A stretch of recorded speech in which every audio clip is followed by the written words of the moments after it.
Subscribe now and press the bell icon. Never miss an update. Hello everyone, welcome back to the next video. आज का video काफ़ी खास होने वाला है। यहाँ पे हम लोग ज्योग्राफी के कुछ वीवीआई ऑब्जेक्टिव क्वेश्चन और साथ में सब्जेक्ट क्वेश्चन को देखेंगे। इस वीडियो के माध्यम से आप देख पाएंगे किस तरह क्वेश्चन आपके बोर्ड एग्जाम में पूछे जा सकते हैं। यहाँ पे जो जितने भी क्वेश्चन मैंने कवर किया है टोटल के टोटल एनसीईआरटी क्वेश्चन है, जो कि आपके बोर्ड एग्जाम में एनसीईआरटी क्वेश्चन ही आते हैं, बाकी किसी क्वेश्चन नहीं आते हैं। सो इस वीडियो को पूरी अंत देखिए। मुझे उम्मीद है कि आप इस वीडियो को पूरे देखने के बाद आपके एग्जाम में जितने भी क्वेश्चन आएंगे उसको आसानी से आप लोग बना लेंगे। सो हम लोग क्वेश्चन को शुरू करते हैं और देखते हैं कौन कौन से क्वेश्चन जो कि इस वीडियो में हम कवर करने वाले हैं। सो यहाँ पे जो है दोनों की लैंग्वेज में क्वेश्चन और आंसर दिया हुआ है। सो आप लोग जो सा भी लैंग्वेज में कंफर्टेबल है, जिस लैंग्वेज से आप लोग एग्जाम देने वाले, सो आप लोग दोनों लैंग्वेज में देखिए, लेकिन मैं यहाँ पे हिंदी में बताऊंगा। सो देखिए, पहला क्वेश्चन यहाँ पे देख पा रहे होंगे, 2011 के जनगणना के अनुसार भारत की कुल जनसंख्या है। सो ऑप्शन आपके सामने दिया हुआ है। सो इस क्वेश्चन का राइट आंसर की बात करें तो ऑप्शन नंबर बी हो जाएगा, यानी 121.01 करोड़ 01 करोड़। चलिए क्वेश्चन नंबर दूसरा देख पा रहे होंगे कि निम्नलिखित में से कौन सा एक कारक भारत में पुरुष प्रवास का मुख्य कारण है। तो इसका मुख्य कारण है काम और रोजगार। लोग जो काम और रोजगार के लिए ही पुरुष जो है एक जगह से दूसरी जगह कमाने के वास्ते जाते हैं। सो इस क्वेश्चन का राइट आंसर का ऑप्शन नंबर सी हो जाएगा। चलिए क्वेश्चन नंबर तीसरा देख पा रहे हैं, भारत की जनगणना के अनुसार निम्नलिखित में कौन सी एक विशेषता नगर के लक्षण का अंग नहीं है। ऑप्शन आपके सामने दिया हुआ है। सो इस क्वेश्चन के राइट आंसर की बात करें तो ऑप्शन नंबर आपका सी होगा, यानी 75% से अधिक जनसंख्या का प्राथमिक खंड में संलग्न होना। इस क्वेश्चन का राइट आंसर क्या होगा, ऑप्शन नंबर सी। चलिए क्वेश्चन नंबर चौथा है, देख पा रहे होंगे, निम्नलिखित में कौन सी रोपण फसल नहीं है। सो चार यहाँ पे फसलों के नाम दिए हुए, किस रोपण मतलब यहाँ पे कौन सा फसल रोपण फसल नहीं है। सो इस क्वेश्चन का आंसर ऑप्शन नंबर बी हो जाएगा, यानी गेहूँ को बोया जाता है कि रोपा जाता है, यानी इस क्वेश्चन का आंसर क्या होगा, गेहूँ। कॉफ़ी को भी बोया जाता है, दोबारा लगाया जाता है, गन्ना को भी दोबारा लगाया जाता है, रबर का भी जो है पेड़ दोबारा लगाया जाता है। तो यहाँ पे गेहूँ जो है सिर्फ बोया दिया जाता है, जो कि एक रोपण फसल नहीं है। सो इस क्वेश्चन का आंसर क्या होगा, डी हो जाएगा। चलिए क्वेश्चन नंबर 5वां देख पा रहे होंगे, निम्नलिखित में कौन सा एक तृतीय क्रियाकलाप है। यहाँ पे तृतीय क्रियाकलाप की बात करेंगे तो वो व्यापार हो जाएगा। इस क्वेश्चन का आंसर क्या होगा, बी। व्यापार जो है तृतीय क्रियाकलाप है, बाकी ये कृषि, आखेट या प्रथम क्रियाकलाप, बुनाई भी प्रथम हो जाएगा। बस इसका आंसर क्या होगा, व्यापार। चलिए क्वेश्चन नंबर 6 देख पा रहे होंगे, निम्नलिखित में कौन सा एक भूमि उपयोग संवर्ग नहीं है, यानी इस्तेमाल के लायक नहीं है, एक कह सकते हैं आप। सो इस क्वेश्चन का आंसर क्या होगा, ऑप्शन नंबर बी हो जाएगा, यानी भूमि उपयोग संवर्ग नहीं है, यानी सी हो जाएगा, सीमांत भूमि हो जाएगा शायद, सीमांत। हाँ, यहाँ पे भूमि जो संवर्ग है सीमांत, लेकिन कहीं प्रति आप लोग देखे होंगे। सो शायद प्रति नहीं होगा, यहाँ पे प्रति भी इस्तेमाल किया जाता है खेलने के लिए, लेकिन सीमांत जो भूमि होता है उसका कोई काम का नहीं होता है। सो इस क्वेश्चन आंसर क्या होगा, ऑप्शन नंबर सी हो जाएगा। चलिए क्वेश्चन नंबर 7वां देख पा रहे होंगे, निम्नलिखित में कौन सा ऊर्जा का एक अनवीकरणीय स्रोत है। ऊर्जा का कौन सा अनवीकरणीय स्रोत है। सो इस क्वेश्चन का आंसर होगा ऑप्शन नंबर ए हो जाएगा, तापीय जो ऊर्जा है अनवीकरणीय है, बाकी जो है जल, पवन और सौर ये जो है नवीकरणीय ऊर्जा है। बाकी तापीय ऊर्जा को भविष्य में समाप्त की जा सकती है। तो इसका आंसर क्या होगा, ऑप्शन नंबर ए हो जाएगा। और जो भविष्य में समाप्त नहीं होने की संभावना उसको हम क्या कहते हैं, नवीकरणीय संसाधन कहते हैं या फिर नवीकरणीय ऊर्जा कहते हैं। चलिए इसके क्वेश्चन नंबर 8वां देख पा रहे होंगे, निम्नलिखित में कौन सा राज्य चीनी का दूसरा सबसे बड़ा उत्पादक है। चीनी का दूसरा सबसे बड़ा उत्पादक राज्य हो जाएगा अभी यहाँ पे महाराष्ट्र हो जाएगा, जो कि पहले था उत्तर प्रदेश, बट अभी उत्तर प्रदेश शायद प्रथम बन चुका है। सो यहाँ पे अपडेट आते रहता है बार बार, तो आप लोग एक बार जब एग्जाम देना तो कंफर्म कर लीजिएगा, क्योंकि अभी जो है करेंटली महाराष्ट्र है दूसरा, बट अभी पहले जो था वो उत्तर प्रदेश दूसरा था। सो यहाँ पे इस क्वेश्चन आंसर क्या होगा, ऑप्शन नंबर ए। अगर प्रथम पूछा है तो उत्तर प्रदेश हो जाएगा। चलिए क्वेश्चन नंबर 9 देख पा रहे हो, इंदिरा गांधी नहर कमान क्षेत्र में सतत पोषणीय विकास के लिए इनमें से कौन सा सबसे महत्वपूर्ण कारक है। सो सबसे महत्वपूर्ण कारक है परितंत्र का विकास, यानी इस क्वेश्चन आंसर क्या होगा, सी हो जाएगा। 9 का क्या होगा, ऑप्शन नंबर सी।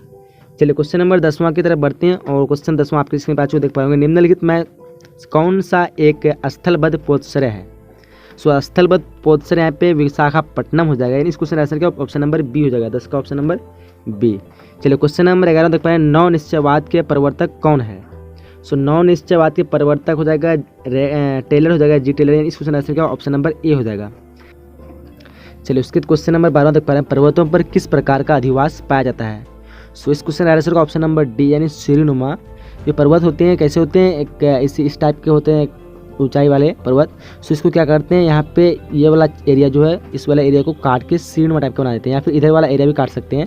सो जैसे मान लीजिए पे ये पर्वत है और यहाँ पे काटेगा एरिया तो क्या हो जाएगा, इस तरह बनेगा, फिर काटेगा इस तरह बनेगा, फिर इस तरह फिर इस तरह तब ये वाला स्थान में मतलब लोग रहते हैं, ताकि ये पे वाला क्या होगा, मैदानी टाइप का होगा, सो यहाँ पे रहने में आसानी होगी। पहले पर्वत कैसा था, ऐसा था, लेकिन काट कर क्या बनाता है उस तरह उसको इस तरह का श्रेणीमा बना दिया जाता है। सो इस प्रकार के बस्ती पाए जाते हैं, वो पर्वतों पर पाए जाते हैं। चलिए क्वेश्चन नंबर 13वां क्वेश्चन देख पा रहे होंगे, निम्नलिखित में से कौन जनसंख्या के कार्यशील आयु वर्ग का प्रतिनिधित्व करती है। मतलब कौन सा यहाँ पे जो वर्ष होते हैं जो जनसंख्या के लायक होता है। सो यहाँ पे इस क्वेश्चन का आंसर ऑप्शन नंबर डी 15 से ऑप्शन नंबर यहाँ पे ए हो जाएगा 15 से 59 वर्ष। चलिए क्वेश्चन नंबर 14वां देख पा रहे होंगे, निम्नलिखित में कौन अधात्विक खनिज के प्रकार है। अधात्विक खनिज मतलब धातु मिला हुआ नहीं हो, तो अभ्रक जो है अधात्विक होता है, इसमें धातु मिला हुआ नहीं होता है। इस क्वेश्चन का आंसर ऑप्शन नंबर बी हो जाएगा। क्वेश्चन नंबर 15वां है कि निम्नलिखित में से कौन प्रतिकर्षक कारक नहीं है।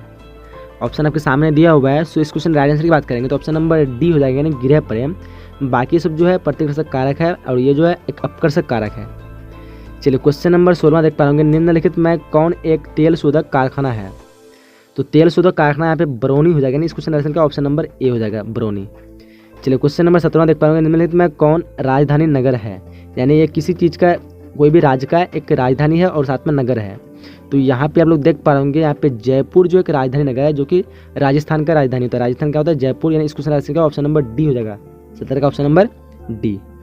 चलिए क्वेश्चन नंबर 18 देख पा रहे होंगे, इनमें कौन एक तृतीय क्रियाकलाप के उदाहरण है। मतलब तीसरा क्रियाकलाप, तो यहाँ पे हो जाएगा परिवहन। परिवहन जो एक तृतीय क्रियाकलाप है।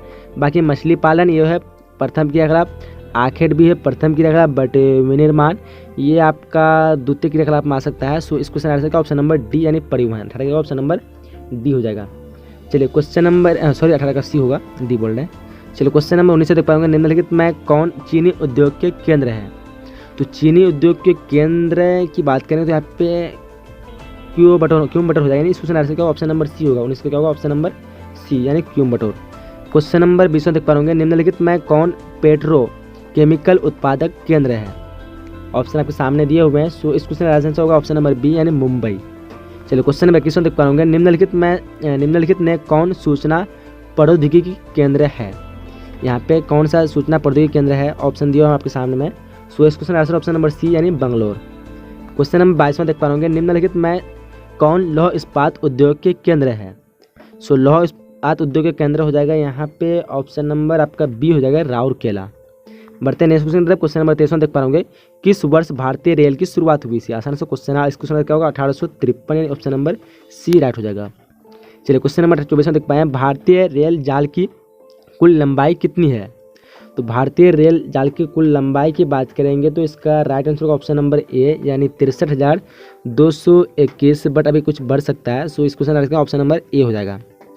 चलिए क्वेश्चन नंबर 25 देख पा रहे हैं, भारतीय रेल प्रणाली को कितने मंडलों में विभाजित किया गया है। सो इस क्वेश्चन का आंसर होगा ऑप्शन नंबर बी यानी 16, बट अभी जो है करेंटली 17 है, लेकिन अभी आपका 17 ऑप्शन नहीं दिया हुआ है। सो इस क्वेश्चन का आंसर क्या होगा, ऑप्शन नंबर बी हो जाएगा। चलिए क्वेश्चन नंबर 26 देख पा होंगे, निम्नलिखित में कौन एक मानव भूगोल के उपागम नहीं है। ऑप्शन आपके सामने दिए हुए हैं। सो इस क्वेश्चन का आंसर की बात करेंगे तो हो जाएगा आपका ऑप्शन नंबर यहाँ पे ए हो जाएगा, यानी मात्रात्मक क्रांति। मात्रात्मक क्रांति क्या है, मानव भूगोल के उपागम नहीं है। चलिए क्वेश्चन नंबर 27 देख पा रहे होंगे कि संभाववाद अवधारणा में किस घटक को महत्वपूर्ण माना गया। सो यहाँ पे इस क्वेश्चन की राइट आंसर की बात करेंगे तो इसका राइट आंसर होगा ऑप्शन नंबर बी हो जाएगा, यानी मानवीय घटक। अगला क्वेश्चन नंबर 28 देख पा रहे होंगे, निम्नलिखित में कौन मानव विकास के मूलभूत क्षेत्र है। सो मूलभूत क्षेत्र हो जाएगा ऑप्शन नंबर डी उपयुक्त सभी, यानी इस क्वेश्चन आंसर का ऑप्शन नंबर डी हो जाएगा। क्वेश्चन नंबर 29 देख पा रहे होंगे, निम्नलिखित में कौन गंगा के मैदान के महत्वपूर्ण मानव अधिवास है। यानी गंगा के मैदान में किस प्रकार के अधिवास पाए जाते हैं। सो इस क्वेश्चन का आंसर का ऑप्शन नंबर सी यानी सघन। वहाँ पे काफ़ी घना है, यानी इस क्वेश्चन का ऑप्शन नंबर सी होगा, सघन। चलिए क्वेश्चन नंबर 30 देख पा रहे होंगे, निम्नलिखित में किस प्रतिरूप की बस्ती नदी के किनारे महत्वपूर्ण है। मतलब नदी के किनारे जो बस्ती पाए तो किस तरह की आकृति का होती है। सो वो होते हैं रैखिक।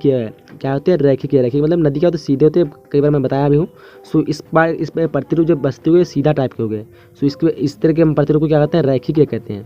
ठीक है, तो नदी में क्या हो जाएगा, रैखिक हो जाएगा। बाकी जो झील होते हैं तो झील गोल होते हैं। यहाँ पे जो बस्ती होगा वो किस तरह का होगा, वृत्ताकार होगा। ठीक, और वर्गाकार कहाँ होगा, मैदानी वाले भाग में होगा। और चौक पट्टी क्या होगा, उस पर रोड होता है जो जहाँ पे जैसे मान लीजिए इधर से रोड गया, एक इधर से रोड गया, तो ऐसे वाले वस्तु को हम कहते हैं चौक पट्टी कहते हैं। ठीक, तो ये चीज़ आप लोग को याद रखना है। चलिए क्वेश्चन अगला देख पा रहे हैं 31वां क्वेश्चन, राइल जलमार्ग जोड़ती है। सो राइन जलमार्ग यहाँ पे दिया हुआ है, सॉरी क्वेश्चन में 31वां कि राइन जलमार्ग जोड़ती है, किससे जोड़ती है। सो आपको सही ऑप्शन चुनना है। सो इस क्वेश्चन का आंसर ऑप्शन नंबर बी, यानी जर्मनी को नीदरलैंड से, ऑप्शन नंबर बी हो जाएगा 29 का। चलिए उसके बाद क्वेश्चन नंबर 32 देख के पा रहे होंगे कि निम्नलिखित में किस नगरीय समूह में प्रवासी जनसंख्या सर्वाधिक है, सबसे अधिक प्रवासी, तो मुंबई नगरीय समूह में। इस क्वेश्चन रखते हैं ऑप्शन नंबर सी हो जाएगा। 32 का क्या होगा, ऑप्शन नंबर सी। चलिए 33 क्वेश्चन की तरफ बढ़ते हैं और क्वेश्चन नंबर 33 देख पा रहे होंगे, निम्नलिखित में सर्वाधिक प्रदूषित नदी कौन सी है, तो सबसे अधिक प्रदूषित नदी जो है वो है यमुना है। इस क्वेश्चन का ऑप्शन नंबर डी हो जाएगा।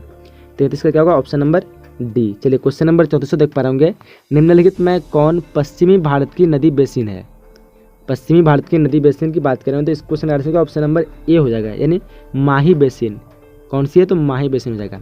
चलिए क्वेश्चन नंबर 35 देख पा रहे होंगे, निम्नलिखित में से कौन सबसे महत्वपूर्ण जूट उत्पादक क्षेत्र है, तो सबसे अधिक जूट उत्पादक का क्षेत्र है यहाँ पे जाएगा गंगा डेल्टा, यानी इस क्वेश्चन का आंसर क्या होगा, बी हो जाएगा। सो यहाँ पे हम लोग 35 ऑब्जेक्टिव क्वेश्चन को कवर कर चुके हैं, कंप्लीट कर चुके हैं।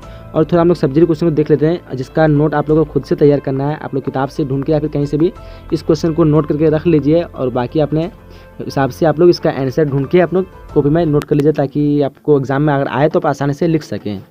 सो फर्स्ट क्वेश्चन यहाँ पे देख पा रहे होंगे कि उत्तर भारत में अधिकांश, यहाँ पे दिया हुआ है क्वेश्चन पहला, उत्तरी भारत के अधिकांश राज्यों में मानव विकास के निम्न स्तर के 2 कारण बताएं, ये बताना है। चलिए क्वेश्चन दूसरा देख पाओगे, सघन अधिवास एवं बिखरे अधिवास में अंतर। आसान सा क्वेश्चन है। सघन जिसको कहेंगे जहाँ पे बहुत सारे घने घने अधिवास होते हैं, और बिखरे मतलब दूर दूर विरल टाइप के, एक जगह से दूसरी जगह मतलब काफ़ी दूरी की मात्रा हो जहाँ पे जनसंख्या में, सो उसको हम क्या कहते हैं, बिखरे हुए कहते हैं। क्वेश्चन नंबर तीसरा है कि प्रवास से संबंधित किन्हीं 2 प्रतिकर्षक कारक का उल्लेख करें। प्रवास का मतलब होता है एक स्थान से दूसरी जगह ना, और उसका प्रतिकर्षक 2 कारक होते हैं, एक अपकर्षक एक होता है प्रतिकर्षक। सो प्रतिकर्षक के कारणों का 2 बार मतलब 2 उल्लेख लिखना, 2 पॉइंट उसके बारे में लिखना है। सो इस क्वेश्चन का आप लिख लीजिएगा, अपने से लिख लीजिएगा। क्वेश्चन चौथा है कि 4 मानव विकास सूचांकों को लिखें। चलिए क्वेश्चन नंबर 5वां है कि स्वर्ण चतुर्भुज राजमार्ग पर टिप्पणी, काफ़ी वीवीआई क्वेश्चन है, काफ़ी बार पूछा भी आता है। क्वेश्चन नंबर 6 देख पाएंगे, नाभिकीय ऊर्जा क्या है, भारत के प्रमुख नाभिकीय ऊर्जा केंद्रों के नाम लिखिए। चलिए क्वेश्चन 7वां है कि भारत के 2 पेट्रोलियम उत्पादक केंद्रों के नाम लिखिए। उसके बाद क्वेश्चन 8वां देख पा रहे कि जल प्रदूषण के रोकथाम के लिए 2 महत्वपूर्ण सुझाव दीजिए। और क्वेश्चन 9वां है देख पा रहे हैं, तमिलनाडु के 4 प्रमुख सूती वस्त्र उद्योग केंद्रों के नाम है। सभी जो क्वेश्चन काफ़ी इंपॉर्टेंट है, आप लोग एक बार इसको नोट कर लीजिए अपने कॉपी में, और इसका आंसर अपने से बना लीजिए। या फिर अगर आप लोग इसका आंसर चाहते हैं तो कमेंट कीजिएगा, मैं वीडियो में लास्ट में क्या कहते हैं अगला वीडियो बनाएंगे तो आप लोग अगर कमेंट करते हैं सभी कोई, तो मैं इसका सब्जेक्टिव बना सकता हूँ, क्योंकि इसमें इसलिए नहीं लिया हूँ क्योंकि वीडियो ज़्यादा लॉन्ग ना हो। सो क्वेश्चन 10वां देख पा होंगे, भारत के 4 सॉफ्टवेयर प्रौद्योगिकी पार्क का नाम लिखिए। उसके क्वेश्चन नंबर 11वां है कि भारत के 4 मध्यकालीन नगरों का नाम लिखना है। फिर क्वेश्चन 12वां है देख पा होंगे कि भारत के ये आ गया, हाँ, भारत में परिवहन के मुख्य साधन कौन कौन से, इसके बारे में लिखना है। फिर क्वेश्चन 13 है कि सतत पोषणीय विकास की संकल्पना को परिभाषित करें। फिर और क्वेश्चन देख पा होंगे कि पाइपलाइन परिवहन के लाभ एवं हानि की विवेचना कीजिए। आसान सी क्वेश्चन है। और क्वेश्चन 15 है कि अंतर्राष्ट्रीय व्यापार क्या है। सो इसको भी लिख लेना है, आप लोग लिख लेंगे मुझे उम्मीद है। और क्वेश्चन आप यहाँ पे आ जाएगा 5 नंबर का क्वेश्चन है ये सब। सो भारत में सूती वस्त्र के उद्योग के विकास एवं वितरण का विवरण कीजिए। फिर क्वेश्चन है अथवा में कि भारतीय कृषि की समस्या और उनके समाधान का वर्णन कीजिए। ठीक। फिर 17वां क्वेश्चन कि प्राथमिक एवं द्वितीय आर्थिक क्रियाकलापों में क्या अंतर है उसके बारे में लिखना है। फिर क्वेश्चन उसी में अथवा है कि चालवासी पशुचरण और व्यापारिक पशुचरण में अंतर स्पष्ट कीजिए। फिर और क्वेश्चन है कि अंतर्राष्ट्रीय व्यापार में उत्तरी अटलांटिक समुद्री मार्ग के महत्व का वर्णन करें। चलिए और क्वेश्चन देख लेते हैं, और कुछ क्वेश्चन एक होगा। सो यहाँ पे क्वेश्चन देख रहे हैं अथवा में दिया हुआ है कि भारत का मानचित्र बनाकर निम्नलिखित को प्रदर्शित करना है। चित्र बनाना चाहिए। फिर यहाँ पे कुछ जगहों के नाम दिए हुए जो कि आपको मानचित्र में दर्शाना है। सो ये थे सब्जेक्टिव क्वेश्चन जो कि आप लोग को इसका नोट अपने से तैयार करना है। मुझे उम्मीद है कि वीडियो को आप लोग लाइक कर दिए। अगर लाइक नहीं किए तो अभी वीडियो को लाइक कर दीजिए और अपने दोस्तों को एक बार शेयर कर दीजिए ताकि उसको फ़ायदा हो जाएगा। अगर चैनल में नए हैं तो सब्सक्राइब कर सकते हैं क्योंकि यहाँ पे आपको 10वीं 12वीं से रिलेटेड वीडियो मिलेगा। और बाकी मिलते हैं अगले नए वीडियो में। जब तक के लिए जय हिंद, जय Bharat and thanks for watching.